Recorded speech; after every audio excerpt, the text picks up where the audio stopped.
Hey everybody, and welcome to FabTax. I'm Rosemary, and today I'm excited to share another Farmhouse Fall Dollar Tree DIY. Today I have a reversible pumpkin photo holder, which has a fall theme on one side and a Halloween theme on the other. Oh my goodness, I had a great time making this DIY. It was so much fun to go through old photo albums and take a walk down memory lane to when my babies were actually babies.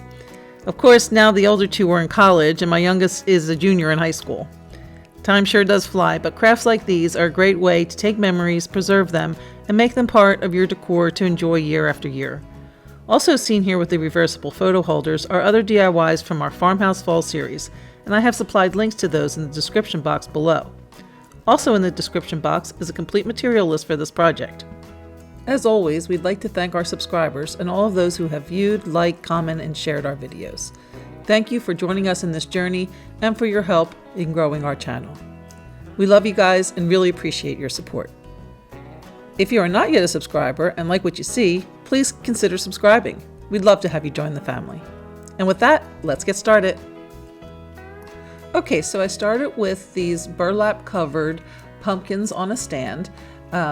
These came from the Dollar Tree and they sell them, one's kind of a taller one and one's a shorter one. And it turns out that you can just remove this burlap, something I did not know until I saw Jaz from DIY Home and Crafts doing this. So thank you, Jaz, for that tip, and I will also link Jaz's video down in the description box so you can see the wonderful craft she made with this same pumpkin on a stand from the Dollar Tree.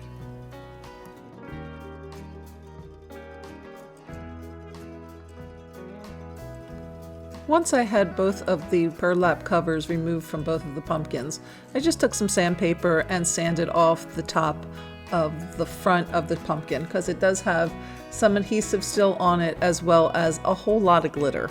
So using some sandpaper just takes that surface off.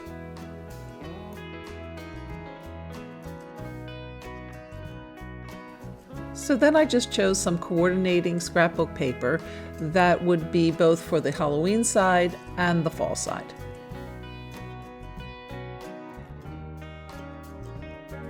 Now I'm just going to trace the pumpkins on the scrapbook paper.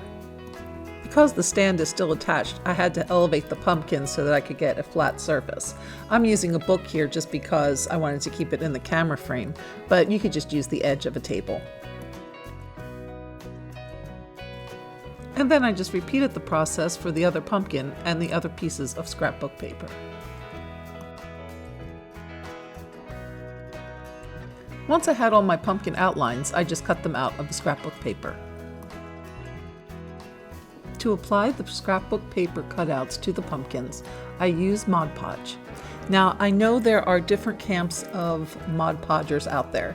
Some folks are wet Mod Podgers, some are drier Mod Podgers. I myself am in the thin layer, drier side of Mod Podging.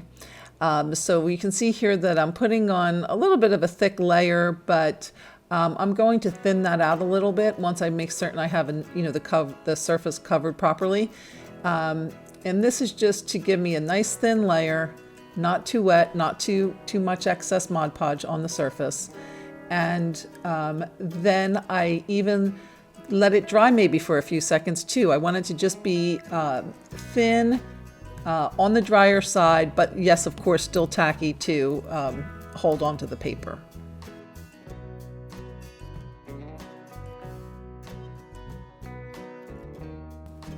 I find that this method really cuts down on any wrinkling or air bubbles that you get, especially when you're using larger pieces of paper like this. And then once I've applied the paper, I then go over and really press down. Often, although I'm not doing it here, I often use like a credit card or a used gift card to really smooth it out and make sure I have a good adhesion to the surface. Then I will let the Mod Podge and paper dry completely before adding the top coat. I then went back and Mod Podged and attached the other cutouts to the other surfaces.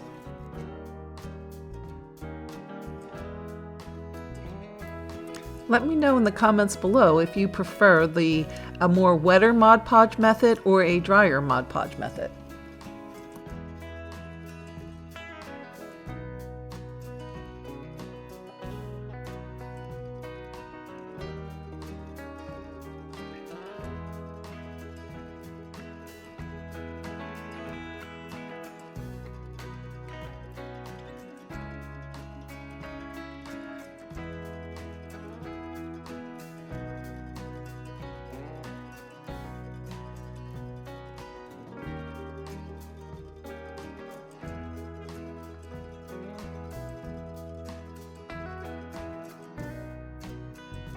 Now I'm going to size the photos I've chosen. So I got this great picture of Matt and Nicole. Nicole is 2 and Matt is just an infant at a corn maze. And then there's Matt a few years later in a bunch of fall leaves. And then I also, from the Halloween pictures, I have Beauty and the Beast. So there's Nicole at about 4 years old as Beauty and Matt at 2 years old as the Beast. Now, of course, these are the 2 that are in college. So this was quite some time ago that this picture was taken. Now, I do have a third child, as I mentioned before, Mark, but I have to set a separate picture for Mark. There he is at 2. He's not going to be included in this video, but, you know, had to give him his props as well. We'll feature Mark in another upcoming video all by himself. So then I just sized the photos and see how they were going to fit on the background paper as well as the pumpkins themselves. So cut off the pieces that were, see how it's just too big there, so it had to be trimmed a little bit, and then also to accommodate the background paper.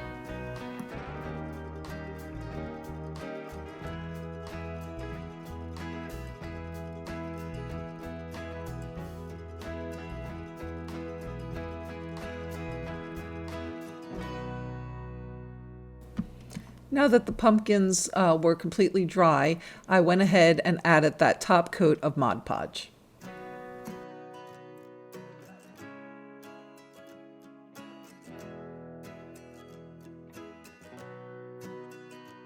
And then I just attached the sized and cropped photos to the scrapbook paper backgrounds. Next, on the Halloween side, I took these great glitter bat clips that I got from the Dollar Tree and attached those to the tops of the Halloween side photo holders. Now, I should have made sure that the bats were not sticking out on top, that I had the bat clips down low enough on the pumpkin, which I did not, and I had to adjust it later. But you just don't want it showing through, or, you know, the edges of the bat popping up on the fall side of the photo holder. Now, I really wasn't loving my choice of the black scrapbook paper, so I did decide to go back and brighten it up a little with some of these little pumpkins that I just coated with a little chalk paint to bring down the color tone a little bit, doubled them up as well so that they would be a little thicker, and then added some of this brown chalk paint to the stem, as well as some of that great, I'm not even sure what that is, it's some kind of grassy purple material that they had at in the floral section at Dollar Tree along the sides. For the fall side clips, I'm using 2 of the magnetic clips that I got from the Dollar Tree. I had spray painted them black and then just did a dry brush of the brown paint, and then also painted the stem of the one pumpkin brown as well. And now here you have the finished product. This is the fall side, little Matt and Nicole, 2 years old. And then we have Beauty and the Beast on the Halloween side, with Nicole at 4 years old and Matt at 2 years old. This has been a real treat for me, and thank you for taking this walk down memory lane with me. Well, I hope you have enjoyed this latest addition to our Farmhouse Fall Dollar Tree DIY series. If you have not seen the others and like to do so, they will be linked in the description box below. We do have many more DIYs coming in this series, so if you are not already a subscriber, you might want to do so that you can see them as soon as they are published. If you liked this video, please remember to give us a thumbs up, and please share with any family or friends that you think might enjoy this video also. Thanks for watching, and we'll see you next time.